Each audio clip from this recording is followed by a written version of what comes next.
Let's talk Tanya for the 6th of Sivan, the first day of Shavuos. In yesterday's Tanya, we ended off with a question. We spoke about two different levels of love, a higher level of love, which Tzadikim have as a gift from God. And then there is a lower level of love, which all of us are able to achieve, which is a love which is created by contemplation. And we asked, does a Tzadik have any need for this lower level of love?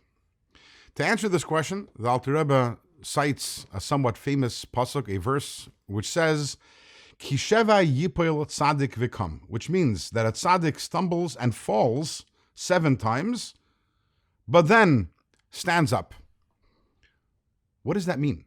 Do tzaddikim really fall? So the Alter Rebbe says we need to understand this pasuk in context. Tzaddikim don't fall like the rest of us. They don't actually fail and do things that are bad or wrong. However, sometimes a tzaddik can be in a state of fallenness. What does that mean? We spoke about this higher level of love. However, it's not as if a tzaddik arrives and receives this gift of the higher level of love and that's it. Boom.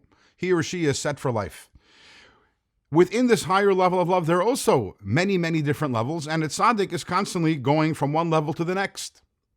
Whenever someone graduates from one level to the next, having mastered a lower level and now reaching a higher level, when they enter the higher level, they're in a state of nefilah. They're in somewhat of an unsteady state, wobbly, unsure of themselves, because they're not yet experienced in this higher level.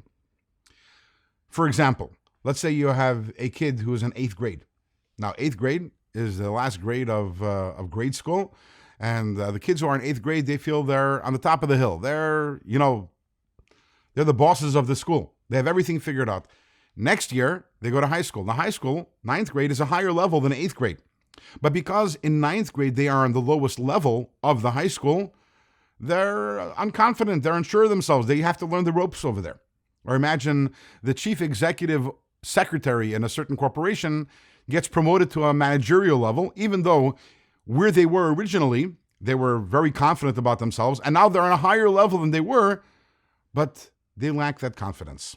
So, when a tzaddik goes and graduates to a higher level, and they have not yet mastered that level, what keeps them going?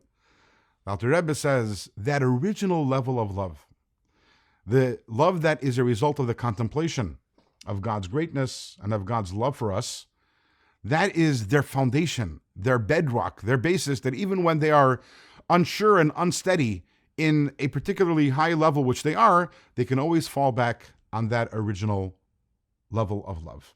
So what do we have from this? We have that this level of love, which is the love that comes from contemplation, everyone needs it.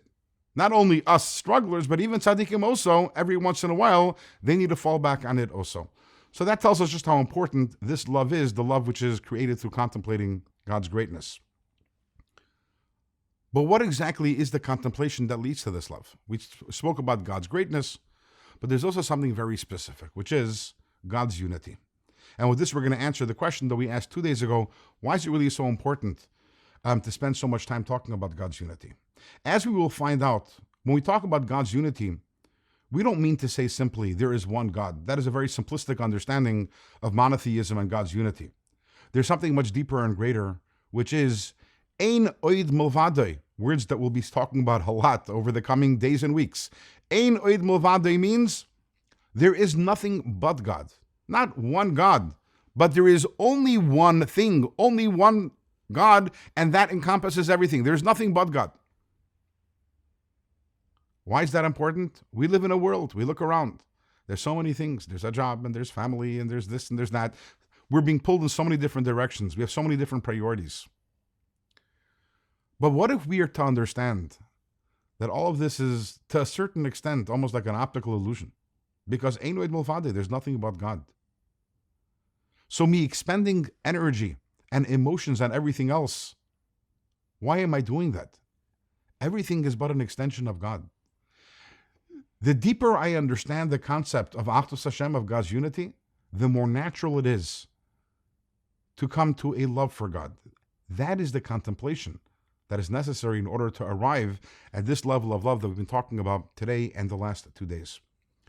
That's what we're going to be doing over the next while. Tomorrow we will start chapter 1 of a 12-chapter journey discussing, dissecting, analyzing the deepest secrets of Kabbalah, the concept of God's unity, and the point of it all is that we should be able to arrive at a certain place, a certain understanding of Ein Od Milvado, to be able to look around the world.